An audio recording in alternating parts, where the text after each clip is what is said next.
My name is Amy, and I'm a 22-year-old who just graduated with a biochemistry degree.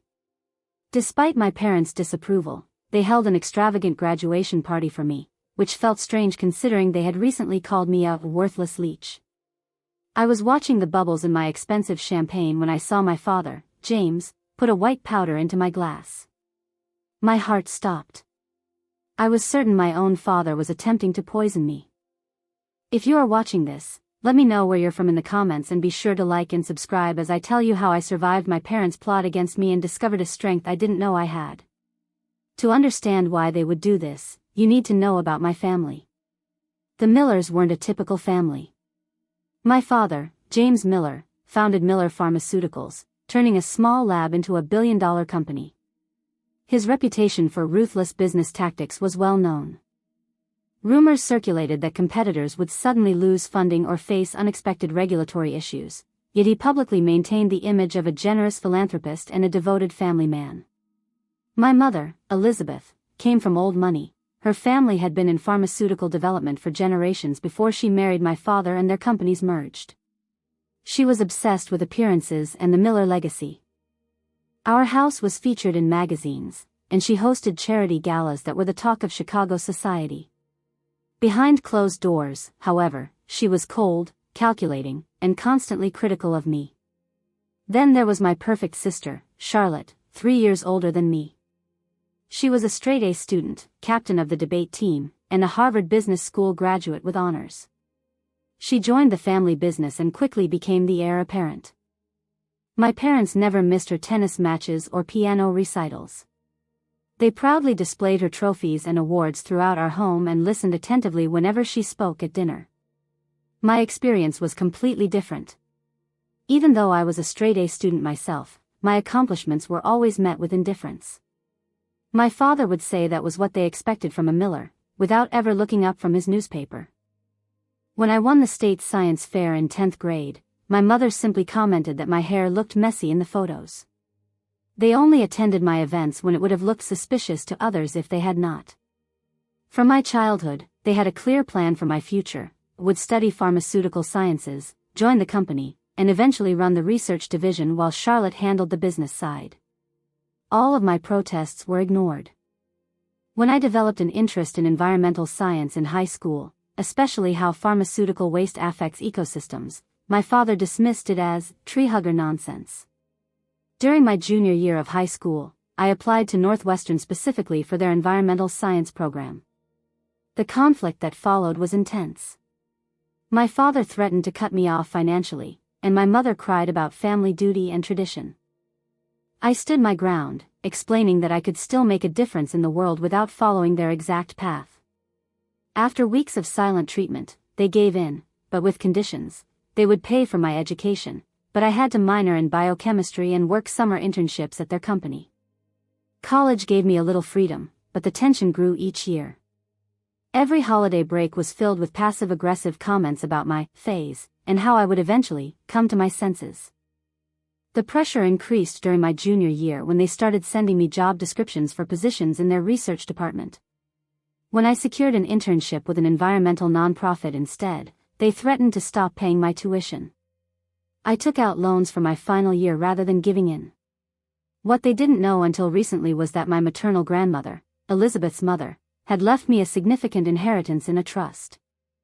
It would become accessible when I turned 23 or graduated college, whichever came last. Grandma Lillian had been the only family member who supported my independence. She had been a brilliant chemist herself but had been forced to work in the shadow of her husband. Before she passed away when I was 16, she made me promise to follow my own path. My parents found out about the inheritance 3 months before my graduation when their attorney accidentally mentioned it during a family business meeting. Charlotte later told me our father had turned white with rage.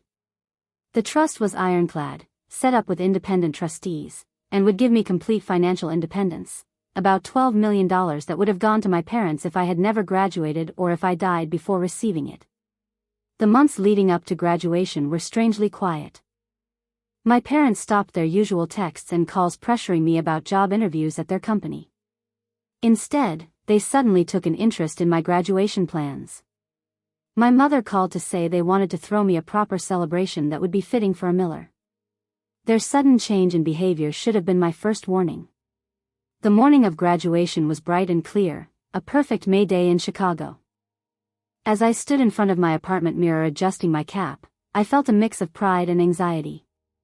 After 4 years of hard work, maintaining a 3.9 GPA while purposefully creating a life for myself away from my family legacy, I had done it.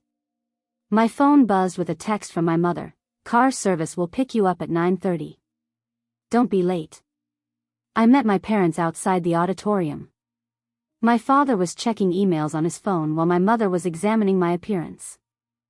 She asked if I could not have done something more with my hair for the family portraits later. There was no congratulations, no pride, just criticism. Charlotte stood slightly apart, giving me a small, supportive smile. My best friend, Sarah, cut through the tension. She rushed over, her own graduation gown fluttering, with our other close friend, Emma, right behind her. They had been my support system throughout college, the family I had chosen for myself. Sarah hugged me tightly and whispered that my parents still looked like they smelled something bad whenever they saw me. I whispered back that some things never change. As my friends chatted excitedly about the ceremony and our plans to share an apartment while starting our careers, I noticed my parents step aside for what seemed to be an intense conversation. I couldn't hear most of it, but I did hear my father's words drift over. They needed to solve this problem today before it got out of hand. My mother nodded grimly, then caught me watching them. Her face immediately transformed into a practiced social smile. She told me they should find their seats since the ceremony would be starting soon. The graduation ceremony itself was a blur of speeches, name-calling, and the satisfying weight of the diploma in my hand. When Amy Elizabeth Miller, summa cum laude, was announced, I heard Sarah and Emma cheering wildly. My parents applauded politely, their expressions unreadable. After the ceremony, the car service took us to the Peninsula Chicago, where my parents had rented the entire rooftop terrace for my graduation celebration. I was shocked by the extravagance.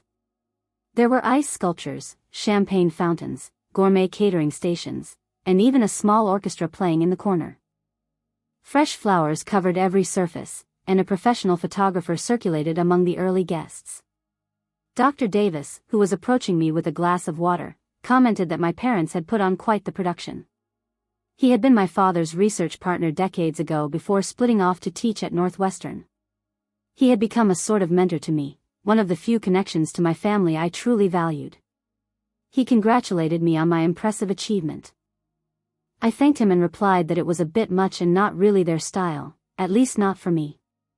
I scanned the growing crowd. I was surprised by the guest list, since I barely knew half of the people there.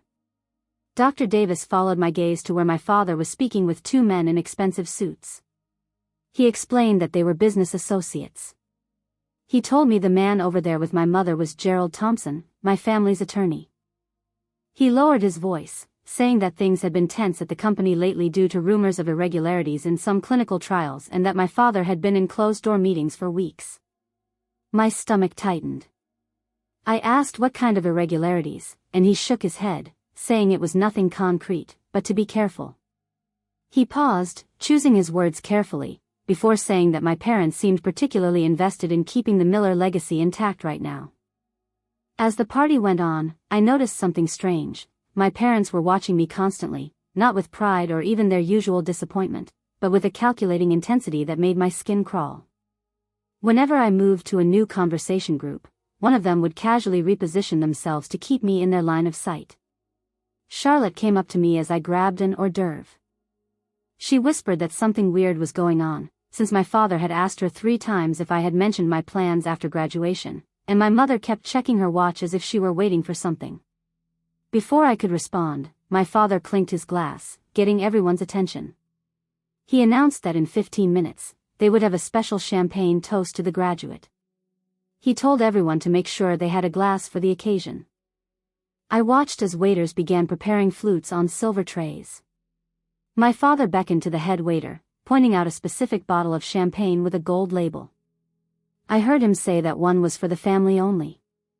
With 15 minutes until the toast, I excused myself to use the restroom.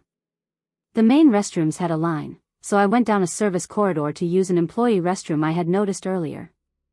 As I approached, I heard angry whispers coming from around the corner. My mother's voice was tense and slightly higher than normal as she asked if this was absolutely necessary. My father hissed back, asking if she wanted to lose everything they had built. The FDA investigation was gaining momentum, and if they found those test results, they would be finished. The trust gave me enough money to be completely independent, and he wondered what would happen if I decided to be an environmental crusader and exposed the river contamination from the West facility, since he knew I was always self-righteous enough to do it. My mother questioned drugging me at my own graduation party, saying they could just talk to me again. My father replied that talk had never worked with me, since I was stubborn and naive. He said it was just enough to make me sick, not to kill me, and that I would be hospitalized for a few days with what looked like food poisoning. That would give them time to handle the paperwork and move some assets before the trust was distributed. He said the lawyers confirmed that if I died before the official transfer next week, the inheritance would revert to them as my next of kin. My mother whispered harshly, telling him to keep his voice down because someone could hear them. My blood ran cold as I pressed myself against the wall, barely breathing. They were planning to poison me. The realization was so monstrous that my mind initially rejected it, but the biochemist in me processed my father's words clinically, just enough to make her sick. A non-lethal dose of something that would look like food poisoning but would be serious enough to require hospitalization. I slipped back down the corridor before they could discover me. My hands were shaking so badly I could barely check my makeup in the main bathroom mirror. I needed to appear normal to think clearly. Years of navigating my parents' emotional manipulation had taught me to compartmentalize, but this was beyond anything I could have ever imagined. Back at the party, I observed with new eyes as waiters arranged champagne flutes on a special tray. My father approached, examining the glasses carefully before selecting one and placing it slightly apart from the others. The special bottle with the gold label was opened, and the bartender began filling glasses. My father hovered nearby, making sure he knew exactly which glass was which. I made my way to Sarah and Emma, keeping my voice steady through sheer will. I whispered that I needed them to do something for me with no questions asked. Sarah immediately nodded, always loyal, without hesitation. I told her to record the toast on her phone and to get my father in the frame as much as possible, especially when he handed out the champagne. Emma asked if everything was okay, her eyes concerned. I replied that it was just a precaution, forcing a smile, and that it was family drama as usual. The minutes ticked by with excruciating slowness. My biochemistry training kicked in as I considered what my father might use. It would need to be something difficult to detect, something that could plausibly occur naturally or appear to be food poisoning. Perhaps a compound from their own research facilities, something not yet on standard toxicology screens. I would need to recognize the symptoms quickly if his plan succeeded. Nausea and vomiting would likely be the first signs, followed by perhaps abdominal pain, dizziness, or respiratory issues depending on the toxin. If I could identify it quickly enough, I could tell the medical personnel exactly what to test for. As my father called everyone together for the toast, I realized with crystal clarity that I needed evidence. If I simply refused the champagne, they would try again another way. I needed proof of their attempt, something concrete that could not be explained away. The moment of the toast approached with a surreal quality. Waiters distributed champagne to the general guests while my father personally handled the glasses from the special bottle. He jovially announced to nearby guests that the family should have the finest champagne for this special occasion. He handed glasses to my mother, then Charlotte, then extended one specifically to me, his eyes meeting mine with a smile that never reached them. I watched in slow motion as he presented the glass to me, and with absolute certainty, I saw a slightly cloudy quality at the bottom where a powder had not fully dissolved. My father's large signet ring glinted as he held the stem, practically forcing the glass into my hand. He said loudly, while raising his own glass, that this was for me and he hoped my future would be everything I deserved. The double meaning was not lost on me as I accepted the poisoned champagne, careful not to let it touch my lips as the guests took their first sip. Before we drank, my mother interjected smoothly, telling my father to say a few words about me on this special day. My father cleared his throat, shifting into his public speaking persona. He began by saying that I had always been determined, carefully choosing words that sounded complimentary to outsiders but carried years of disapproval that only I could hear. He continued by saying that while I had chosen an unconventional path, today they celebrated my academic achievement. As he continued his passive-aggressive speech, my mind raced. Sarah was recording as promised, her phone discreetly capturing everything. I needed to act now before the toast concluded. The champagne in my hand might as well have been a live grenade. Then, my father surprised everyone by deviating from the traditional toast to the graduate and adding that Charlotte had shown what a true Miller could accomplish in the business world, as she was the perfect example of family loyalty. Charlotte smiled uncomfortably, clearly caught off guard by being included in what should have been my moment. In that instant, I made my decision. With a bright smile, I stepped forward and said that speaking of my amazing sister, I would not be there without her support and that she deserved a proper toast, too.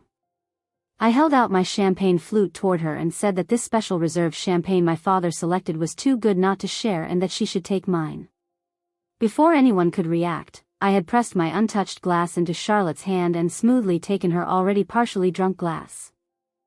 My father's face froze in a mask of horror he could not publicly display, while my mother's knuckles went white around her own glass. I raised Charlotte's safe champagne, looked directly into my father's eyes, and declared that this toast was to family. Confusion flickered across Charlotte's face, but social training took over. She smiled and raised my champagne glass. She echoed that it was to family and drank deeply from the poison glass. I sipped from her original glass, never breaking eye contact with my father. His face had gone ashen, a thin sheen of sweat appearing on his forehead as he realized what had happened. My mother glanced rapidly between Charlotte and him, her practiced smile becoming brittle at the edges.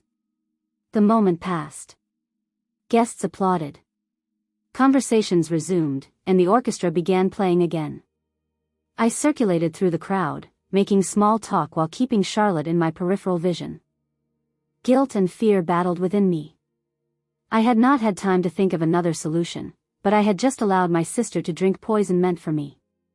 The dose was supposed to be non-lethal, according to what I had overheard, but what if my father had lied to my mother? What if Charlotte reacted badly to whatever it contained? 34 minutes after the toast, it happened. I was speaking with one of my professors when I heard a gasp from across the room. Charlotte had been speaking with one of the firm's junior associates when she suddenly pressed her hand to her forehead, swaying slightly. I heard her say that she felt strange and was really dizzy all of a sudden, her voice slurring uncharacteristically. I pushed through the crowd just as Charlotte's knees buckled. The associate caught her awkwardly as she slumped forward. He called out for help, saying something was wrong. My parents rushed over, genuine panic in their eyes now that their golden child was affected instead of their disappointment. My father reached her first, cradling her head as she began to mumble incoherently. Her skin had taken on a grayish tinge, and sweat beaded on her forehead. My mother shrieked for someone to call an ambulance, her composure completely gone. Dr. Davis appeared at my side, his medical training kicking in as he checked Charlotte's pulse. He reported that her heart rate was elevated and irregular while he loosened her collar. The associate answered his question about what she was doing before this happened, saying she had just had champagne at the toast and seemed fine then, all of a sudden. My father's eyes snapped to mine, realization and fury mixing with fear. I stared back unflinchingly. Someone announced that the ambulance was on its way and would be there in 5 minutes. I knelt beside Charlotte, taking her hand. I told my parents firmly to stay with her and that I would go downstairs to direct the paramedics. They nodded distractedly, all attention on Charlotte, who had begun to tremble slightly. In the privacy of the elevator, I pulled out my phone and called Sarah. I instructed her to meet me in the lobby right now and to bring her phone with the recording. I told her it was an emergency. Sarah and Emma were waiting when the elevator doors opened. I explained to my friends that Charlotte had collapsed and rapidly walked toward the entrance. I told them I needed them to give a copy of that toast recording to the paramedics and to tell them I suspected poisoning, then send me a backup. Emma repeated, horrified, poisoning, and asked what the hell was going on. I told her I would explain everything later and to please just trust me. The ambulance sirens were audible now, growing closer. When the paramedics arrived, I approached the first one. I told her my sister had collapsed upstairs and her symptoms included dizziness, disorientation, an irregular heartbeat, and tremors. I added that I had reason to believe she had ingested a toxic substance in her champagne. The paramedic looked at me sharply, asking what my suspicion of poisoning was based on. I said I was a biochemistry graduate and the symptoms had presented suddenly about 30 minutes after consumption. Before I could finish, my parents burst from the elevator with Dr. Davis supporting a semi-conscious Charlotte between them.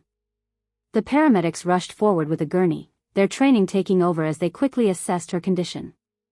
My mother sobbed and said to please help her, that she had just collapsed. One of the paramedics reported a blood pressure of 90/60 and dropping, and a pulse of 120 and irregular. As they loaded her into the ambulance, my father turned to me, his voice low and dangerous, asking what I had done. I calmly replied, nothing. She drank from my glass. Remember the special champagne you selected just for me? His face contorted with rage and fear.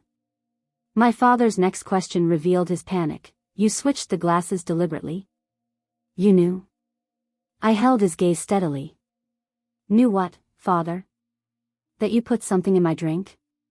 Why would I think that, unless you did? A paramedic interrupted, saying she needed family with her and that one person could ride along. My mother insisted that she would go, already climbing in. My father grabbed my arm painfully and said that he and I would follow in the car. The ride to Northwestern Memorial Hospital was tense and silent. My father drove while I sat in the back seat. Sarah and Emma had promised to meet me there. My phone buzzed with a text from Sarah, video sent to your email showing you clearly switching glasses after your father handed you one. What do I tell the police when they arrive? Police. Of course, there would be police if poisoning was suspected. I texted back quickly to tell them everything they had seen and to show them the video. In the emergency room, chaos reigned. Charlotte had been rushed into a treatment area with my mother wailing dramatically to anyone who would listen about her precious daughter and how she had just collapsed for no reason. I approached the nurse's station directly. I told her I needed to speak with my sister's doctor immediately, as I had reason to believe she had ingested a toxin and might know what it was. The nurse looked skeptical until I added that I was a biochemistry graduate specializing in pharmaceutical compounds and that time might be critical. Minutes later, I was speaking with Dr. Patel, the emergency physician treating Charlotte.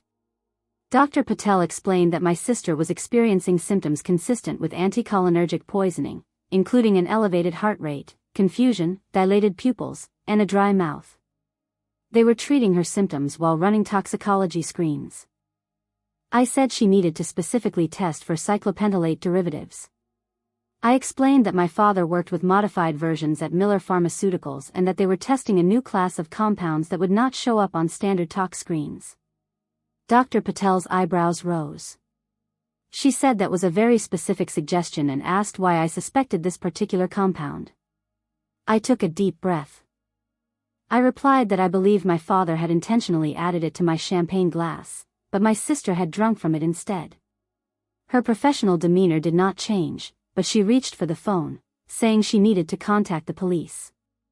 Within an hour, the emergency room had transformed into a crime scene. 2 detectives interviewed staff while a uniformed officer stood outside Charlotte's treatment room. My parents had been separated for questioning. My mother was loudly protesting the absurd accusations while my father demanded his attorney. I sat in a small consultation room with Detective Rivera, a serious woman with kind eyes that belied her no-nonsense demeanor. She requested me to walk her through what had happened again, taking detailed notes. I recounted everything from the overheard conversation to seeing my father place powder in my champagne and the split-second decision to switch glasses with Charlotte. I said that with my biochemistry training, I had recognized the symptoms when they started, but I had never thought he would use something potentially lethal. She carefully asked why my parents would want to poison me. I replied simply that it was for money and control. I explained that my grandmother had left me a trust worth approximately $12 million that would activate next week and that if I died before, it would revert to my parents. I also mentioned that they had recently discovered their pharmaceutical company was under FDA investigation and they believed I might have information that could harm them. Detective Rivera's expression did not change, but she wrote something and underlined it. She said that was a serious accusation. I replied that I knew, and that I had the video my friend took of the toast, where you could clearly see my father giving me a specific glass and my decision to switch with Charlotte. I added that she could also interview Dr. Davis, who was aware of the tensions within the family and the company. A knock at the door interrupted us. Dr. Patel entered with a tablet in hand. She announced that they had preliminary toxicology results and had found elevated levels of a modified anticholinergic compound similar to but not identical to cyclopentolate. It appeared to be a research compound not yet in commercial production. Detective Rivera looked between us and asked for an explanation in English. I explained that it was a laboratory-created drug that would cause symptoms mimicking severe food poisoning, but with additional cardiovascular effects. It was exactly the kind of compound Miller Pharmaceuticals had been developing, and only someone with access to their research facilities would have it. I asked Dr. Patel anxiously if Charlotte would be all right. She replied that they were administering physostigmine as an antidote and that her condition was serious but stable. She added that if they had not identified the compound quickly, there could have been permanent heart damage. I closed my eyes briefly as relief washed over me. When I opened them, I found Detective Rivera studying me carefully. She told me that by my own admission, I had knowingly allowed my sister to drink what I suspected was poisoned champagne. My stomach dropped. I did not know what else to do in that moment. I needed evidence. I thought it was just enough to make someone sick, not life-threatening. My voice shook slightly as I admitted that I had made a terrible decision and would have to live with that. Before she could respond, the door burst open, and my father stormed in, followed by a flustered officer and a sharp-looking man in an expensive suit. My father shouted that this was outrageous and that his daughter was clearly mentally unstable and jealous of her sister's success, and had been making wild accusations about their family for years. Detective Rivera stood and firmly told Mr. Miller to step outside. The suited man placed a hand on my father's arm and instructed him not to say another word. He introduced himself as Gerald Thompson, the Miller family attorney, and said that his client had no comment at this time. Detective Rivera emphasized the last word of her reply, saying that while his client was not under arrest yet, she suggested he cooperate fully. She added that they had video evidence of the champagne toast and preliminary toxicology reports confirming a research-grade pharmaceutical compound in Charlotte Miller's system. My father's face went through a rapid series of emotions before settling into a cold fury.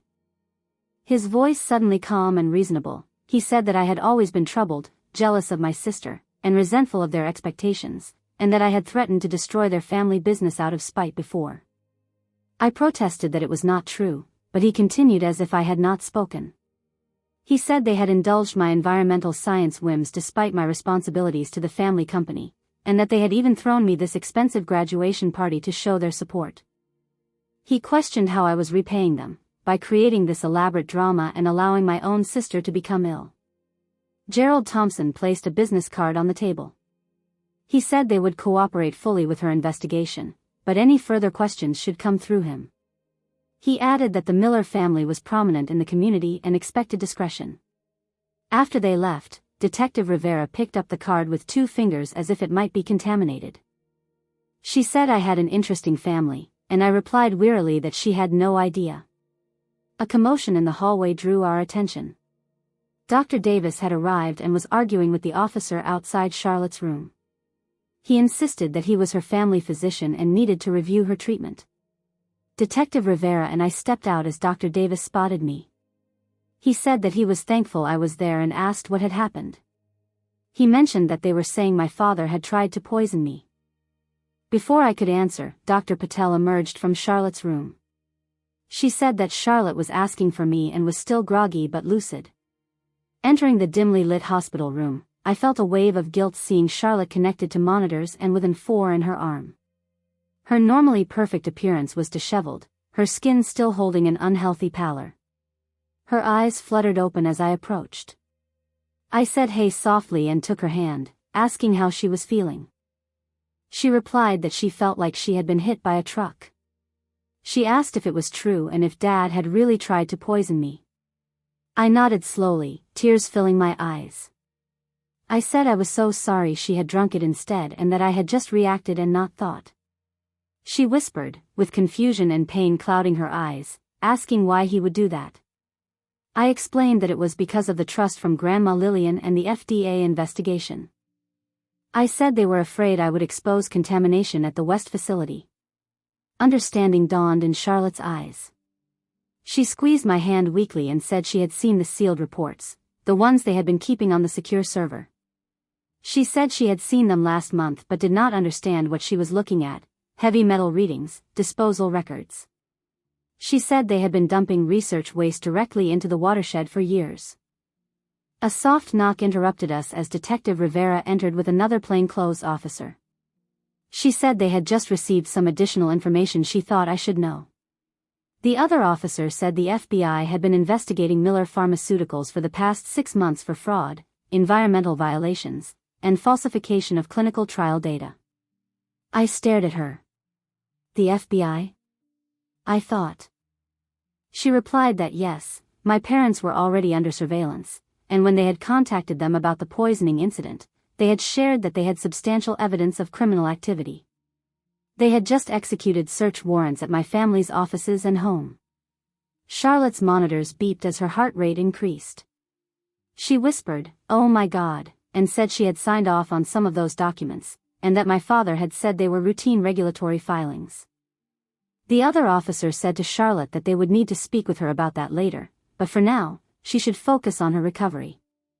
As they left, Charlotte began to cry quietly.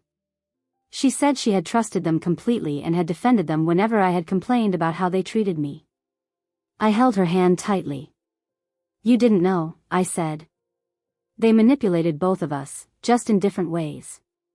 She asked what would happen now, with fear and uncertainty replacing her usual confidence. I replied simply that now we tell the truth, all of it. The story broke in the Chicago Tribune 2 days later. Pharmaceutical CEO and wife arrested for attempted murder of daughter, was the headline.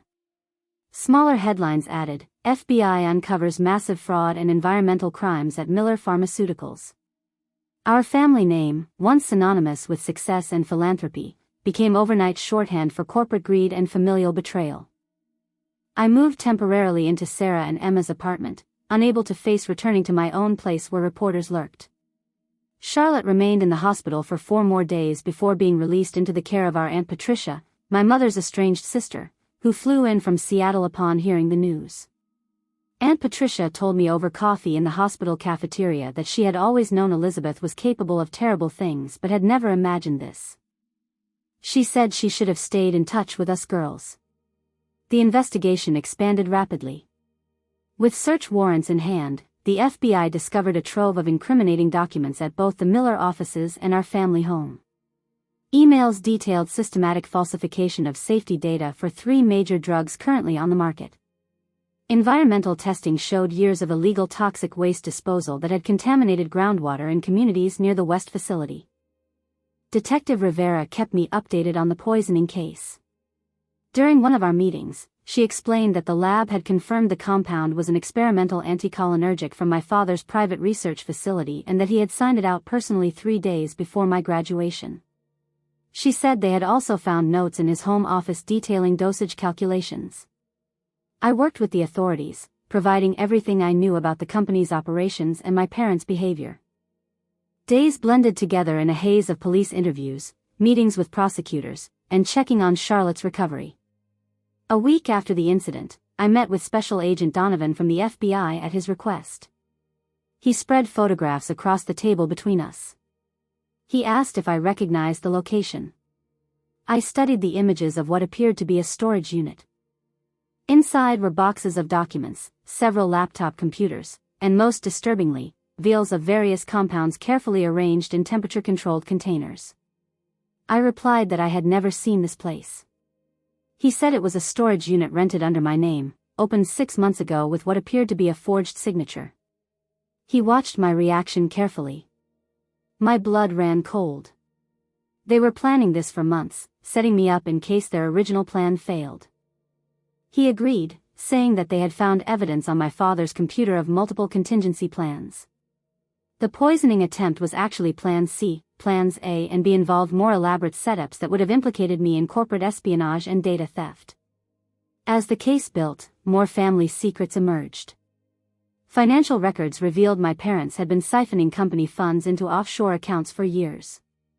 Former employees came forward with stories of being fired after raising safety concerns. 3 families filed lawsuits claiming their loved ones had died from side effects that Miller Pharmaceuticals had deliberately concealed during clinical trials. Through it all, Charlotte and I grew closer than we had ever been. The golden child facade crumbled as she processed her own sense of betrayal and manipulation. During one of our long talks in her recovery room, she admitted she had been their puppet and that everything she had done was to please them. Her whole identity was built around being the perfect Miller daughter. I gently pointed out that she had also been their shield. As long as she was the successful, obedient one, they could dismiss me as the problematic child rather than questioning their own behavior. 2 weeks after the incident, we received word that our parents were being held without bail after the judge deemed them flight risks due to their substantial overseas assets. Their preliminary hearing was scheduled for the following week. On the morning of the hearing, Charlotte and I met for breakfast at a quiet cafe far from the courthouse. She still moved carefully, her body not fully recovered from the poison. "Are you ready for this?" I asked, stirring my untouched coffee. "No," she admitted. "But we need to be there. I need to look them in the eyes." The courthouse steps were crowded with reporters who shouted questions as we approached. Inside the hearing room fell silent as we entered, all eyes turning to observe the poisoned daughter and the targeted one.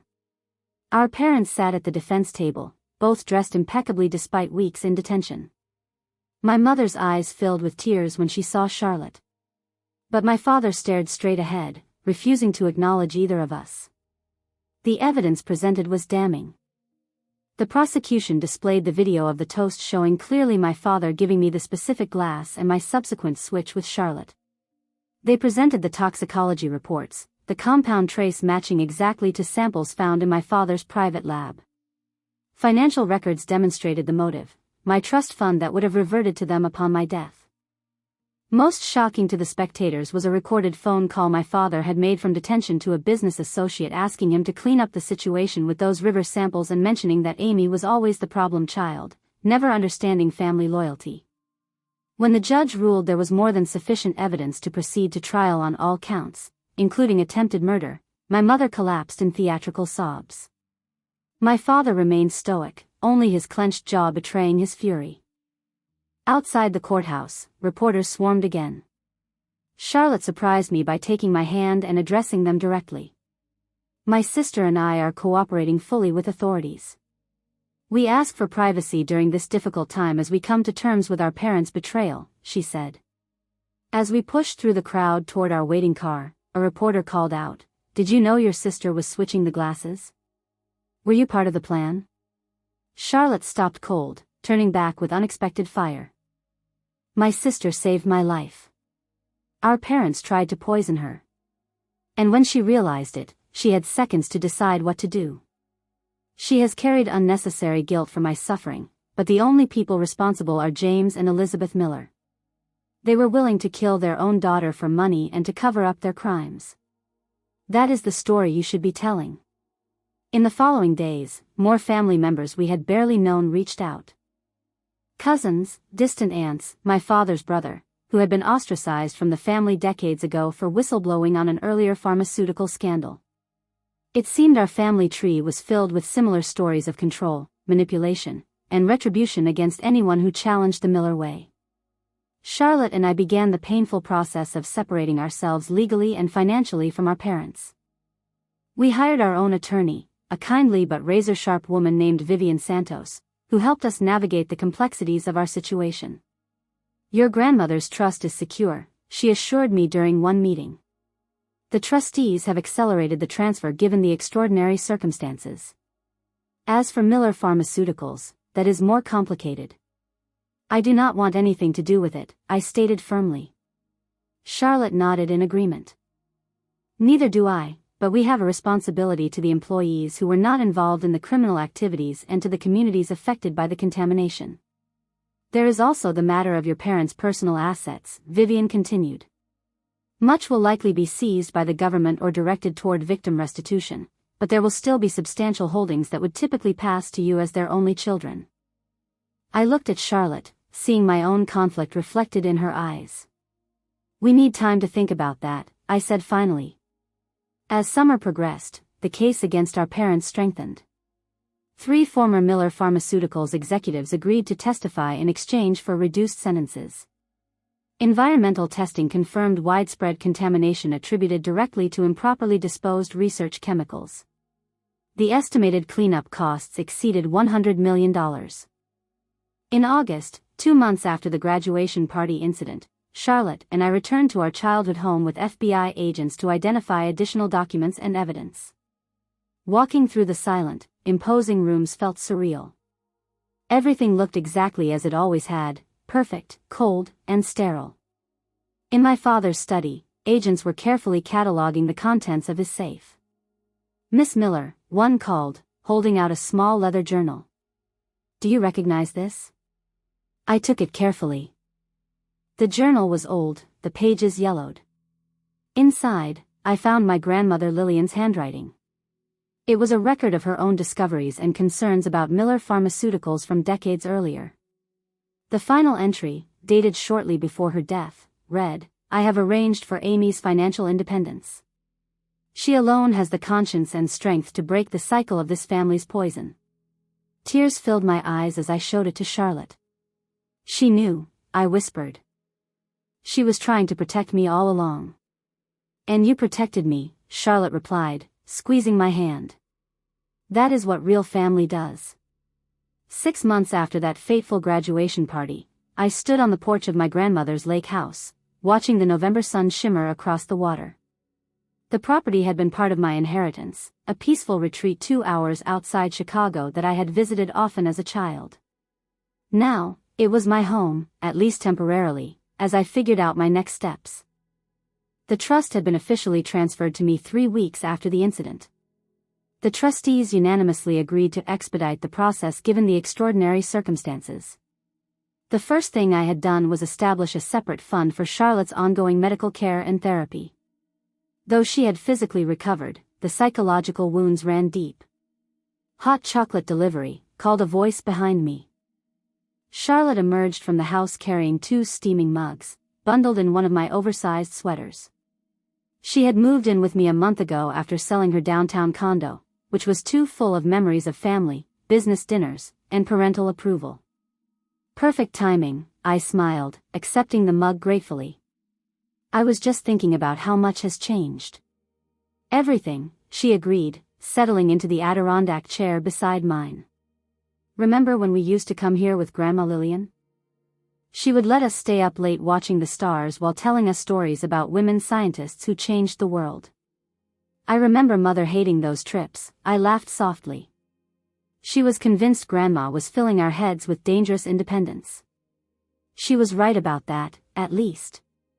Charlotte's smile turned contemplative. "The prosecutors called this morning. They are offering a plea deal." My hands tightened around the warm mug. "What kind of deal?" 20 years for father on the attempted murder charge plus the environmental crimes, 15 for mother if she testifies about the corporate fraud." She paused. "They want to know if we object." I stared out at the lake, watching an eagle circle lazily above the water. "Do you?" "I do not know," she admitted. "Part of me wants them to face a full trial to have everything exposed, but another part just wants it to be over." "I understand," I finished for her. We sat in comfortable silence. A new dynamic for sisters who had spent most of their lives as strangers occupying the same family space. The past months had forged a genuine bond between us, built on shared trauma, but expanding into real friendship and trust. My phone buzzed with a text from Dr. Davis. "Environmental job interview went well. They were impressed by your research proposal on pharmaceutical waste remediation. Call me for details." I smiled, showing the message to Charlotte. After the dust had settled, I had begun reaching out to environmental science firms specializing in industrial contamination cleanup. My biochemistry background combined with my environmental focus made me uniquely qualified to work on pharmaceutical pollution specifically. It felt right, using the Miller knowledge to heal some of the damage my family had caused. Charlotte had her own healing journey. She had resigned from Miller Pharmaceuticals immediately after being released from the hospital and had spent months helping authorities understand the company's operations and identifying which executives had been complicit in the crimes. Now she was considering law school, inspired by the prosecutors and victim advocates she had met through our case. "The house is being seized next week," she mentioned, referring to our childhood home. "They wanted to know if there is anything personal we want to retrieve first." I shook my head. "Nothing I need there." "What about you?" "I already took the photo albums," she replied. "The real ones, not the staged family portraits Mother kept in the living room. The candid ones Nora used to take." Nora had been our housekeeper for 15 years, the closest thing to a loving maternal figure we had experienced daily. "Have you heard from Nora?" I asked. "She is in Florida with her daughter. She sent me a care package last week with homemade cookies and a note saying she always knew we would break free eventually." The criminal proceedings continued their slow progression through the justice system. Our parents maintained their innocence publicly while their attorneys negotiated frantically behind the scenes. The evidence was overwhelming, with new details emerging regularly as former employees came forward. Most painfully, we discovered through corporate emails that our parents had known about the environmental contamination for over a decade. Communities downstream from the factory had experienced elevated cancer rates and birth defects, information my parents had systematically suppressed through confidential settlements and manipulated studies. I channeled my anger into action, establishing a foundation with part of my inheritance dedicated to providing healthcare and environmental testing for affected communities. It could not undo the damage, but it was a start toward making amends for the Miller legacy. The media gradually lost interest in our story as newer scandals emerged, allowing us precious anonymity to rebuild our lives. I began volunteering with a water quality monitoring program at the lake, finding healing in the simple act of protecting something beautiful. On a cold January morning, exactly 7 months after the graduation party, Charlotte and I sat in the courtroom as our parents accepted their plea deals. They looked smaller somehow, their designer clothes replaced by muted business attire, their imperious demeanor diminished by months in detention. My mother wept quietly as the judge detailed her crimes while my father remained stoic, his eyes fixed on some middle distance. Neither of them looked at us, their daughters sitting in the gallery. When asked if they wanted to make statements before sentencing, my mother declined through her tears. My father stood, and for a brief moment, I thought he might express remorse. Instead, he spoke about his lifetime of contributions to medical science and how he had always done what was necessary to protect the family business. He described himself as a victim of changing regulatory standards and expressed hope that history would judge him more fairly than this court. Not once did he acknowledge the communities his company had poisoned, the patients harmed by falsified drug safety data, or his attempt to murder his own daughter. In his mind, he remained justified, a man who had merely done what was necessary. As the bailiff led them away to begin their sentences, I felt a complex wave of emotions, sadness for what our family could have been, anger at their continued refusal to take responsibility, but predominantly an overwhelming sense of relief. It was finally over. Outside the courthouse, away from the small cluster of reporters, Dr. Davis waited with Sarah and Emma, my chosen family who had supported me unfailingly throughout the ordeal. "How are you feeling?" Sarah asked, hugging me tightly. "Free," I replied simply. "Like I can finally breathe." In the months that followed, Charlotte and I continued our separate but intertwined healing journeys. We sold most of our parents' personal assets, directing the proceeds toward a victim compensation fund. I accepted the position with the environmental remediation firm, focusing specifically on the cleanup of the Miller West facility site. Charlotte began her first semester of law school, determined to specialize in environmental law and corporate accountability. We kept the lake house as our shared refuge, a place that held happy memories untainted by our parents' influence. Sometimes we would sit on the dock, talking late into the night, processing our complicated grief for the family we had lost and the one we had never really had. Do you think you will ever forgive them? Charlotte asked me one evening as we watched the sunset paint the water in shades of gold and crimson. I considered the question carefully. I do not know if forgiveness is the right word. I have accepted what happened and who they are. I have released the anger because carrying it was only hurting me. But forgiveness feels like it requires repentance from them, and I do not think they are capable of that. She nodded thoughtfully. I keep thinking about nature versus nurture. Were they born this way, or did something make them like this? And either way, what does that mean for us? It means we have choices, I said firmly. Their blood runs in our veins, but their values do not have to run in our hearts. We get to decide what kind of people we become. A year after the graduation party, I stood at a podium addressing a conference on pharmaceutical environmental impact. As I discussed innovative approaches to remediation, I caught sight of Charlotte in the audience, proudly recording my speech on her phone. Beside her sat Dr. Davis, Sarah, Emma, and a growing circle of friends and colleagues who had become our support system. The journey had been painful beyond imagination. But standing there, I realized I had found something I had never experienced in the Miller household: genuine belonging, not based on compliance or achievement or genetic connection, but on mutual respect, shared values, and authentic care. My parents had seen me as a problem to solve, a threat to eliminate. They had tried to poison not just my body but my spirit, my independence, my very sense of self. In choosing to fight back and refusing to become either victim or villain in their narrative, I had discovered my own strength and purpose. The inheritance my grandmother left me was valuable, but her true gift had been believing in my capacity to break the toxic cycle. That faith had saved my life and now it was shaping my future. Have you ever had to make a difficult choice to protect yourself from toxic family relationships? What helped you find the strength to move forward? I hope my story reminds you that blood relation does not entitle anyone to harm you and that sometimes the most loving families are the ones we create for ourselves. If this resonated with you, please like and subscribe to hear more stories of survival and renewal. And remember, the most powerful antidote to poison is truth. Thank you for listening to my journey.